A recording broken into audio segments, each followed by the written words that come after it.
Un reino invisible nos rodea. Caen sobre mí, sobre todos nosotros. Están en nuestra comida, en nuestros pulmones y en nuestra piel. Están en cada objeto que tocamos y a todos lados a donde vamos. Son un sistema único interconectado. Casi una tercera forma de vida. Es un mundo extraño. Toda la red de la vida está conectada por los hongos. Algunos nos salvarán, otros nos amenazan y recién estamos empezando a comprender cuál es cuál.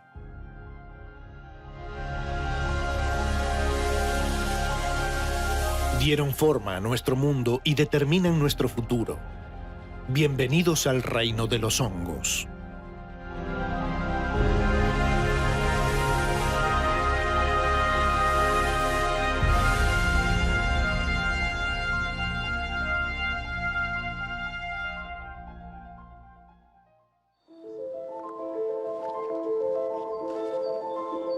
Los hongos no son plantas, ni animales. Conforman un reino propio.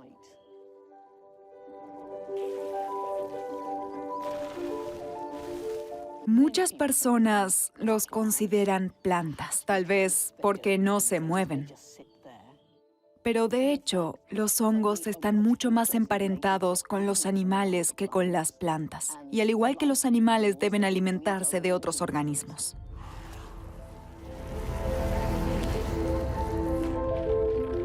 Cuando se habla de hongos, lo primero que viene a la mente son los comestibles o los venenosos que brotan del suelo. Pero esa es solo una pequeña parte de su mundo. Miren esto.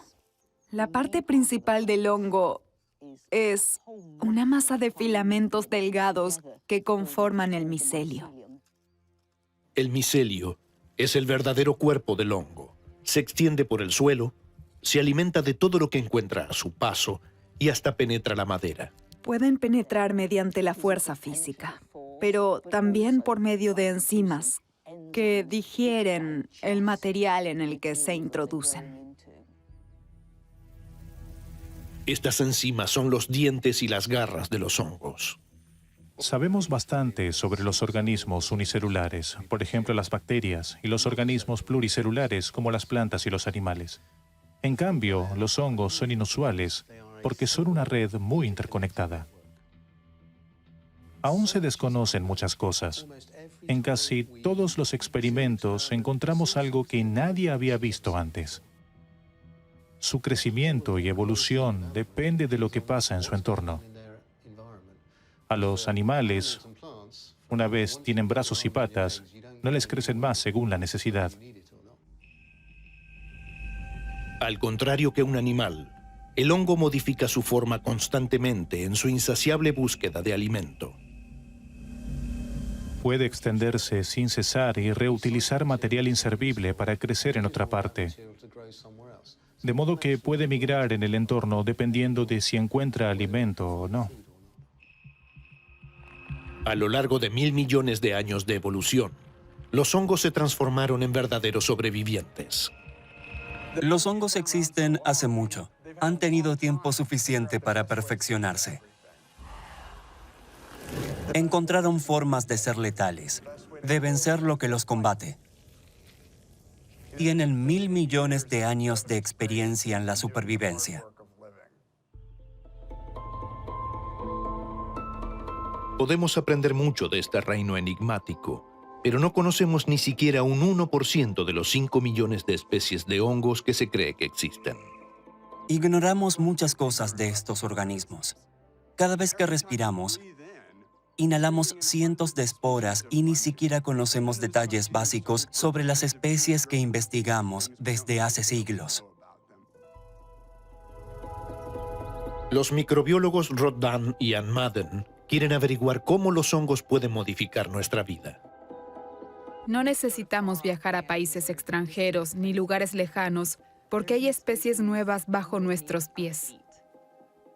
Y cada especie es prometedora. Puede contener una nueva sustancia útil para el próximo gran antibiótico o un químico que cure el cáncer o haga algo que todavía desconocemos. Nos interesa mucho encontrar no solo especies de hongos nuevas, sino sobre todo útiles. Podría ser un hongo con el que se pueda hacer un nuevo tipo de cerveza, pero también hongos que ayuden a descomponer los desechos industriales. Necesitamos la ayuda de los hongos. Todavía no hemos descubierto la mayor parte de las cosas geniales que puede hacer la naturaleza. Por eso empleamos dos estrategias. Por un lado, buscamos sistemáticamente y por el otro, hurgamos un poco. La corteza es algo mágico. Cuando la quitas, debajo puede haber un mundo de cosas. Un enigma microscópico dentro de un enigma microscópico. Necesitamos algo que nos ayude a resolver el enigma. La historia natural nos brinda la brújula que nos indica la dirección.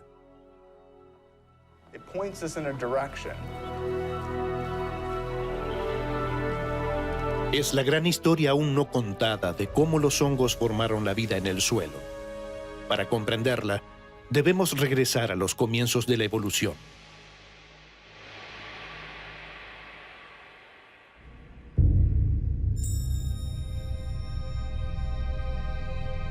Hace 1.000 millones de años, el planeta Tierra despierta tras una larga época glacial. Los glaciares en retroceso revelan un paisaje estéril. Y sin embargo, de ese páramo surgirá toda la abundancia de la vida en la Tierra.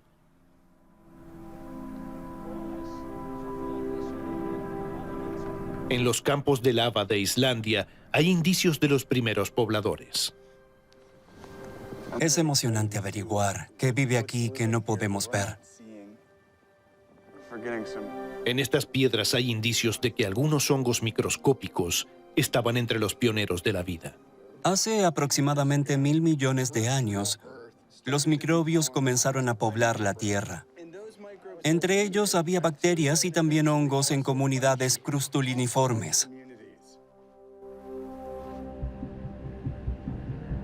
Los primeros hongos sobrevivieron degradando los minerales de las rocas.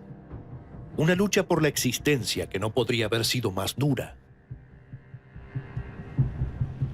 Cuando vemos un paisaje volcánico como este, es difícil imaginar que los hongos revisten importancia en él.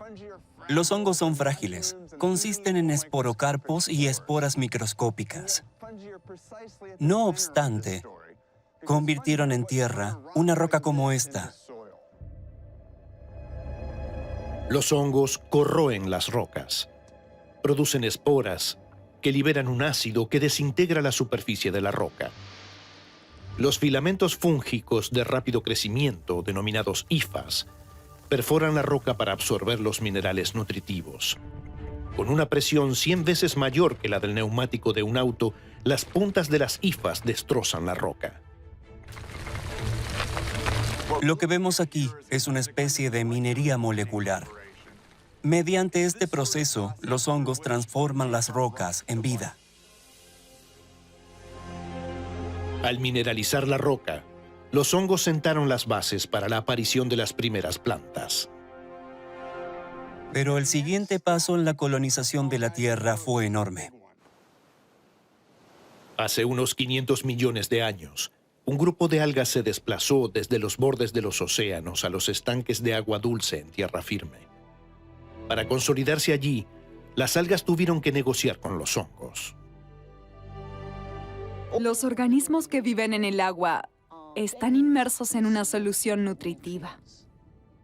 Cuando se mudan a la tierra, la cosa es diferente. Es muy difícil acceder al agua y los nutrientes necesarios para crecer. Una estrategia importante fue aliarse rápido con los hongos que ya estaban consolidados en tierra. Por entonces, los hongos vivían de las bacterias y las algas marinas putrefactas que llegaban a la orilla. El asentamiento de plantas terrestres les ofreció un acceso al alimento mucho más fácil. Explotar un organismo vivo para obtener azúcar, en vez de desarrollar las propias enzimas para aprovechar y digerir los nutrientes, era energéticamente más ventajoso para los hongos. Económicamente tiene sentido. Cuando las algas abandonaron las aguas, estaban listas para negociar.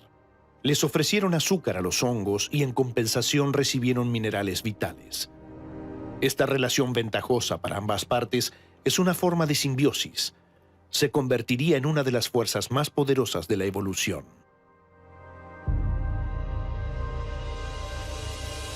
Cuando la primera célula de las algas tocó tierra, dijo algo como, aquí estoy, establezcamos una relación.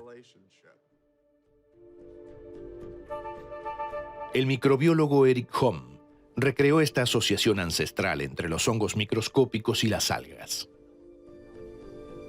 Me fascinan las relaciones. ¿Quién se lleva bien con quién y por qué? El experimento del Dr. Hom demuestra que los hongos y las algas siguen cooperando aún después de 500 millones de años. ¿Qué crees? ¿Cuánto necesitan para formar una simbiosis? Ni idea. No está claro desde el principio que vayan a colaborar. Sí. Pueden formar una colaboración. Es el resultado de 7 días. ¡Qué locura! ¿Juntaste estos dos? Sí, Los dos odian la vida. ¿Después de 7 días tienes esto? sí, congenian. El que estén juntos, ¿significa que las algas están rodeadas por las hifas? Sí, están físicamente conectadas, casi como agarradas del brazo. Es fantástico. Estás recreando lo que debe haber ocurrido. Sí, Hay una belleza especial en ello. Esta simbiosis entre hongos y algas abrirá la puerta a la evolución de todas las plantas terrestres. Es el Big Bang biológico. Ese primer salto fue grande y cubrió todo el suelo oscuro de verde. Hace 450 millones de años, la Tierra está repleta de formas de vida extravagantes, pero casi todas aún retosan en los océanos. En tierra todavía no hay animales, árboles ni plantas con flores. Solo el musgo acolchona los campos de lava y plantas muy elementales se aferran a las orillas de los ríos. No tenían hojas ni raíces y debían permanecer junto al agua porque no podían almacenarla ni transportarla. Como sus antepasados las algas, estas plantas primitivas buscaron ayuda en los hongos. Por entonces, los hongos ya se habían consolidado en la tierra. Podían penetrar mucho más profundamente y en grietas mucho más pequeñas para aprovechar el suelo. Martín Vidartondo estudia el mutualismo entre los hongos y las plantas terrestres más antiguas, las hepaticofitas. Puedes imaginártelo así. Los hongos entraron en contacto y tocaron las superficies de estas plantas planas. Crecieron más a su alrededor que hacia dentro de ellas. Al explorar la hepaticofita, los hongos encuentran un camino entre las células vegetales. Algunos hasta logran penetrar al interior de las células. De modo que los hongos consiguieron ocupar las plantas y formar hermosas estructuras en forma de árbol llamadas arbúsculos. A través de estos arbúsculos, las plantas extraen fósforo del hongo y le dan a cambio carbono, que surge de la fotosíntesis. Katie Field puede reproducir la atmósfera que existía hace 470 millones de años, cuando los hongos y las hepaticofitas comenzaron a cooperar. Triplicamos el valor de dióxido de carbono que hoy existe en la atmósfera. Y ahora vemos cómo están las hepaticofitas. Esta es mi hepaticofita preferida, la Treuvia lacunosa. Es la planta terrestre más antigua del planeta y probablemente muy parecida a las plantas de hace 400 millones de años. Por lo visto, le va muy bien con el alto nivel de dióxido de carbono de la cabina. Eso indica que el hongo está haciendo su trabajo y le brinda los nutrientes del suelo. Por eso crece. Gracias a la cooperación con los hongos, las hepaticofitas no solo sobrevivieron, sino que prosperaron. Estas plantas diminutas absorbían el dióxido de carbono y liberaban oxígeno, y así le ayudaron al planeta a empezar a respirar. Con el tiempo modificaron la composición de la atmósfera y les allanaron el camino a plantas más complejas. Se desarrollaron plantas mucho más grandes, con hojas y estomas, poros que pueden controlar la absorción del dióxido de carbono, y con raíces que les permiten a las plantas crecer a gran altura del suelo. Desde entonces, casi todas las plantas se nutrieron de su hongo simbiótico. Me fascina la idea de que una planta viviente y sana permita que otro organismo crezca entre sus células y en sus células. No solo se lo permite, sino que se beneficia con eso.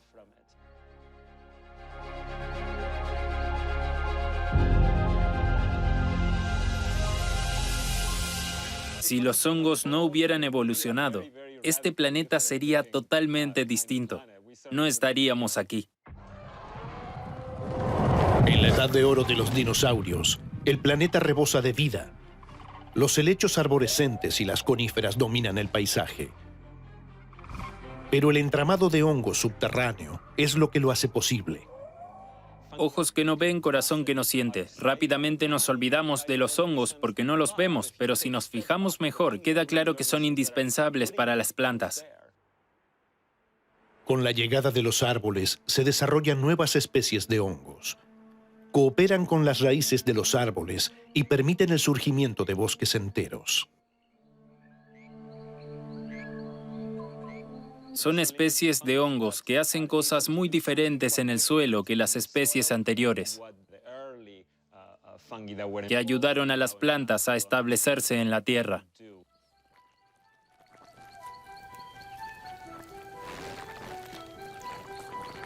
Estos hongos se distinguen sobre la superficie por sus cuerpos fructíferos, pero bajo la superficie forman redes complejas que los científicos denominan Internet del bosque. Efectivamente, hay dos tipos de Internet del bosque. Uno consta de descomponedores, que desintegran el material vegetal muerto e interconectan muchos recursos muertos diferentes.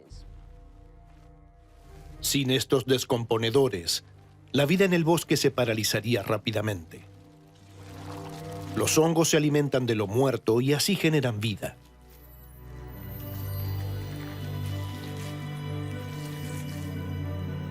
Son los recolectores de residuos de la naturaleza. Desintegran la materia orgánica muerta y ponen a disposición de otras plantas los nutrientes que contiene. De otro modo, todos los nutrientes del planeta estarían atrapados en la materia muerta. La segunda Internet del bosque se forma entre las plantas vivas, sobre todo los árboles. En busca de alimento, los filamentos de los hongos, llamados hifas, penetran hasta la raíz del árbol. La rodean y algunos hasta se abren camino en su interior. Allí entregan agua y minerales a cambio de azúcar. Pero es mucho más que un simple intercambio. El bosque entero se relaciona por medio de los hongos.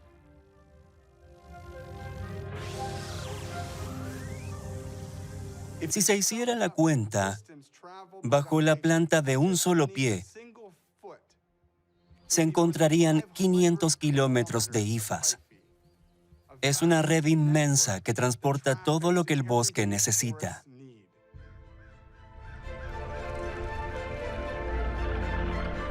La Internet de la naturaleza. Una autopista de información que permite a los árboles comunicarse entre sí e incluso enviarse señales de alerta. Como si el bosque no solo consistiera en árboles individuales, sino que funcionara como un superorganismo.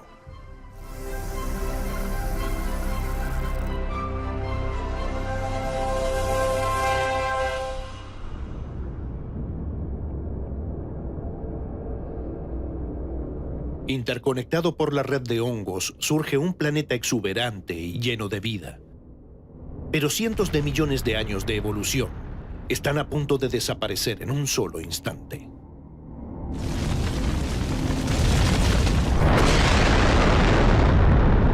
El impacto de este asteroide elimina el 70% de todas las especies. Pero los hongos, los sobrevivientes por excelencia, aprovechan este desastre para su propio beneficio. La Tierra se transformó en un abono para hongos. Piensa en esto. De la noche a la mañana ocurre este desastre. Se levantan nubes de polvo, no se ve la luz del sol. Solo hay materia vegetal putrefacta. Así los hongos se pueden multiplicar vertiginosamente. En este extenso escenario de muerte, los hongos heredan la Tierra. Y por increíble que parezca, sin ese desastre el ser humano no estaría aquí. Porque sobrevive una especie hasta ese momento insignificante, los mamíferos, de los cuales descendemos. Los mamíferos tienen una ventaja sobre los reptiles. Tienen sangre caliente. Los reptiles son muy proclives a enfermedades fúngicas, pero un mamífero que tiene una temperatura corporal aproximada de 35 grados logra una especie de zona de exclusión térmica para los hongos. Es una teoría fascinante. Si fuera cierta, la temperatura corporal de los animales de sangre caliente estaría por encima de lo que resiste la mayoría de los hongos. El equipo de Casadeval quiere verificar esta hipótesis. Después de 2 días en este cultivo a temperatura ambiente, es decir, 25 grados o a 37 grados, la temperatura corporal humana, vemos diferencias en el crecimiento. En la placa de Petri de 25 grados crecieron las 4 cepas, pero en la de 37 grados vemos que hay 2 cepas que no crecieron para nada. Eso se debe a que no sobreviven a 37 grados y son las cepas que no infectan al ser humano. La delgada línea que nos protege de esos gérmenes patógenos marca la diferencia entre la vida y la muerte. En Estados Unidos, están muriendo millones de pequeños murciélagos a causa de un hongo recién introducido. Los murciélagos tienen sangre caliente como nosotros. No obstante, hibernan. Y cuando su temperatura corporal disminuye, son proclives a contraer enfermedades fúngicas. Lo interesante es que cuando les damos de comer a los murciélagos enfermos, los despertamos. Su temperatura corporal aumenta y pueden controlar la enfermedad fúngica. Pero cuando se enfrían, su sistema inmune no lo logra por sí mismo. Protegidos por su elevada temperatura corporal, los mamíferos se pueden mover libremente en el mundo dominado por los hongos.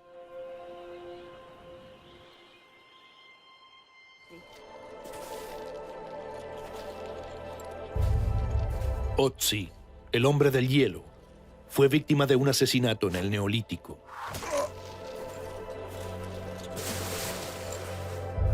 Su cuerpo se conservó en el hielo en perfecto estado durante miles de años. También sus pertenencias. Entre ellas había 2 objetos muy misteriosos al principio y que después resultaron ser hongos. Pensamos si podría tratarse de alimento, pero nadie se molestaría en decorar así la comida.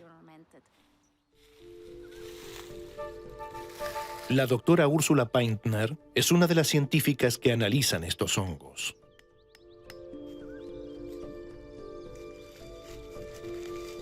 Hoy sabemos que el hongo yesca fortalece nuestro sistema inmune y ayuda contra el cáncer y las inflamaciones. Es antiviral y antibacteriano, de modo que tiene muchas propiedades medicinales. Los hongos yesca de Otzi son el primer uso registrado de los hongos como medicina, pero para él tenían otro significado adicional. Eran un talismán de la suerte, algo espiritual, el espíritu divino que había de protegerlo en el viaje.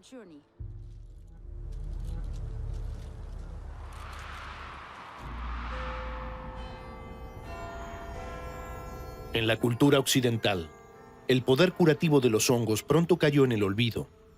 Se recordó solo por casualidad.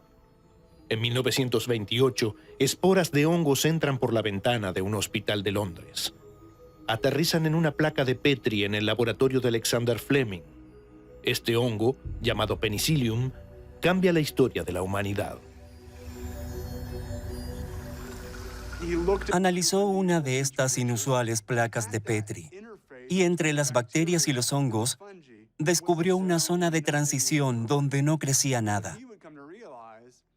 Descubrió que los hongos producían sustancias químicas fuera de su propio cuerpo que mataban bacterias. Y ese es el origen del descubrimiento de los antibióticos.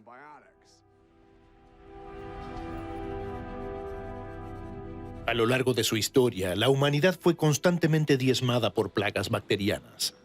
Pero desde la primera pastilla de penicilina, la población mundial se ha triplicado, construimos ciudades gigantescas y modificamos nuestro planeta.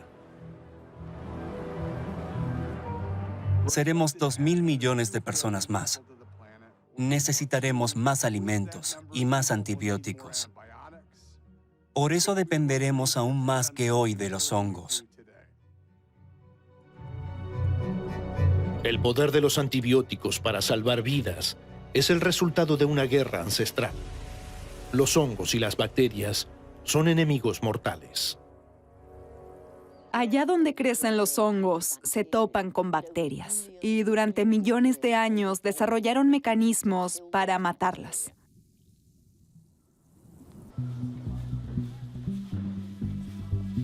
Pero las bacterias evolucionan sin cesar y se vuelven resistentes. Esa es la causa de la crisis mundial de los antibióticos. Si no encontramos una solución, cientos de millones de personas morirán. El reto es que no tenemos nuevos medicamentos, pero debemos encontrar nuevas soluciones. El microbiólogo Jerry Wright se preguntó si los hongos que producen antibióticos también podrían vencer esa resistencia. De modo que tuvo que recurrir nuevamente al suelo con la esperanza de encontrar una sustancia que permita salir de la crisis. ¡Hey! Un poco más de tierra para ustedes, del patio de la universidad. Gracias. Tal vez encuentran algo. Suena bien. Estudiamos 10.000 muestras de microorganismos recogidas en diferentes zonas. Y encontramos una muy exitosa para superar la resistencia. La llamamos AMA, porque Aspergillomarasmina A es demasiado largo. Esa sustancia, producida por el hongo común del moho, Aspergillus, restablece la eficacia de nuestros antibióticos. Cuando vi los resultados, no podía creerlo. Parecía demasiado fácil, pero era verdad. Nos preguntamos una y otra vez, ¿se lo podrá usar en caso de neumonía o de infección? Y en cada experimento que hacíamos, demostraba ser muy efectivo. Con la adición de esas moléculas fúngicas, hasta las superbacterias más resistentes quedan derrotadas. Trabajo en este campo hace 25 años y jamás vimos una molécula más efectiva. Es sumamente emocionante. El reino de los hongos es la fábrica de productos químicos de la naturaleza que ofrece increíbles ventajas a la humanidad. Hoy la mitad de los 20 medicamentos más valiosos se derivan de los hongos, incluidos inmunosupresores o reductores del colesterol.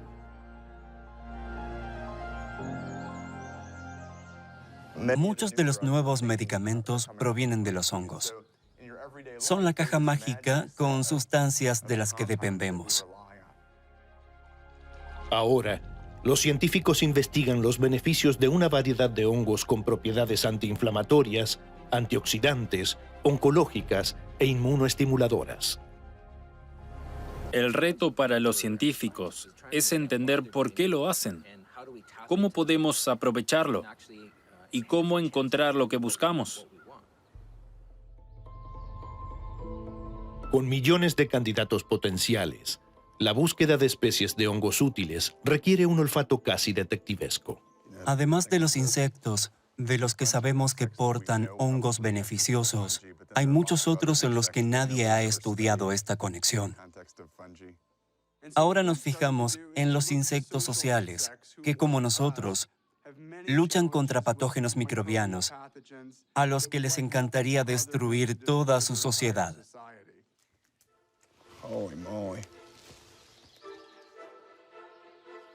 Una candidata prometedora es la peor ama de casa de la naturaleza. Aphaenogaster rudis. Esta hormiga parece no saber lo que es la higiene. Junto a las larvas y huevos, encontramos excrementos de hormigas y hormigas muertas. Es interesante. Si usted tuviera excrementos y cadáveres en su habitación, se preguntaría no solo cómo llegaron ahí, sino sobre todo, cómo evitar que los agentes patógenos resultantes lo maten. Recogemos hormigas y sus desechos. Queremos averiguar si en los desechos hay un hongo que podría ser un antibiótico útil, pero que las hormigas también usen para descomponer los residuos. En el laboratorio, Ann Madden guarda los hongos encontrados en las hormigas.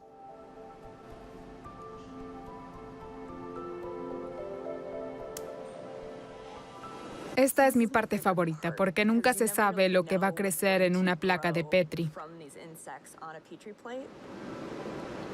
Una diversidad increíble para un insecto. Fantástico. Vemos varios hongos, pero puede ser que aquí haya aún más especies.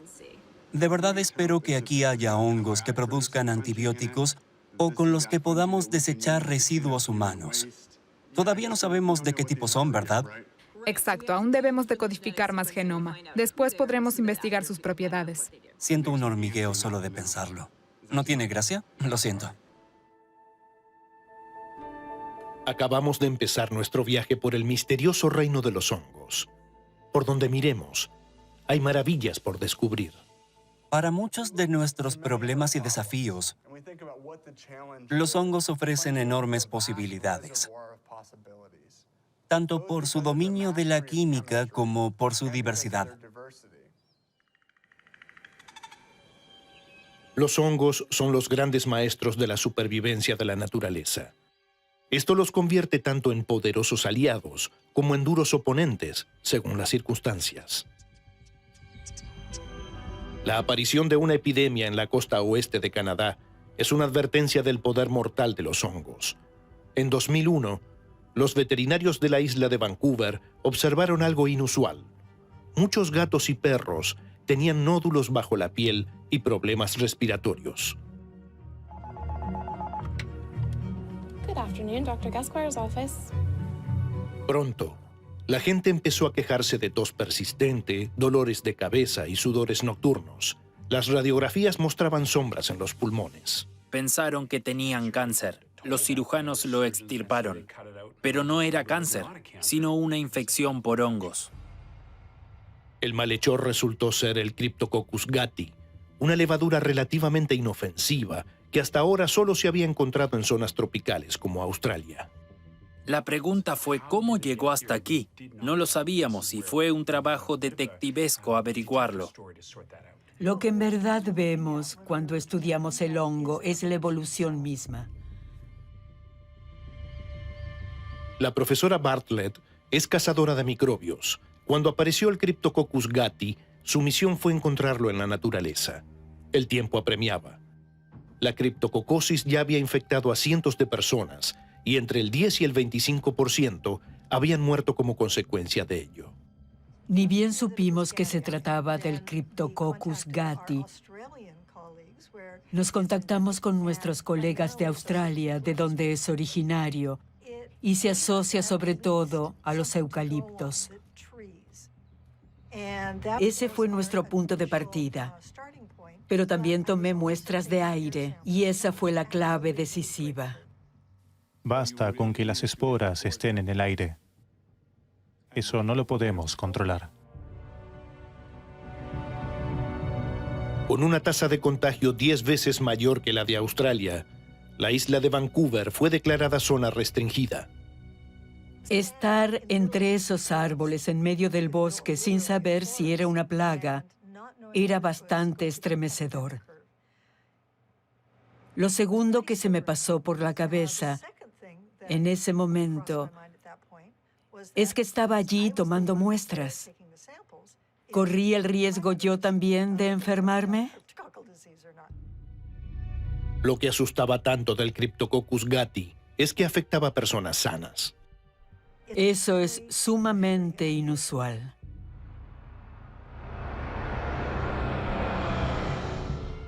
Si no se detecta, la infección puede ser mortal. Ken James, un antiguo trabajador del molino de Duncan, tuvo suerte. Una casualidad le salvó la vida.